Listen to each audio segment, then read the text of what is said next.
আপনি চাইলে অবসর সময়ে বাসার আশপাশে টুকটাক সবজি, মরিচ, ফল এগুলো লাগাতে পারেন। এই দেখেন আমি একটা মরিচ গাছে কত মরিচ ধরছে। এগুলো কিন্তু আমার দৈনন্দিন মরিচের চাহিদা মেটাচ্ছে। তো আপনারা চাইলে এরকম করতে পারেন। এছাড়া এই যে পুঁইশাক, একটা পুঁইশাক গাছ থেকে কতগুলা পুঁইশাকের ডাঁটা বের হয়েছে। এগুলো কিন্তু আপনি সারা বছর খেতে পারবেন এবং পুঁইশাক গাছ মারা যায় না, এরা সারা বছর শাকসবজি ডাঁটা বের হবে। একটা দুটা টমেটো গাছ, কাঁচামরিচ গাছ বা করলা গাছ এরকম এই যে টমেটো ধরবে কিছুদিনের মধ্যেই, ফুল আসছে। এগুলো কিন্তু চাইলে আপনি করতে পারেন।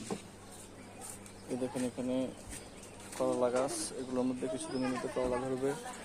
চাইলে আপনি এই যে পেঁপে, একটা দুটো পেঁপে গাছ লাগাইলে খাওয়ার চাহিদা আপনার মিটবে।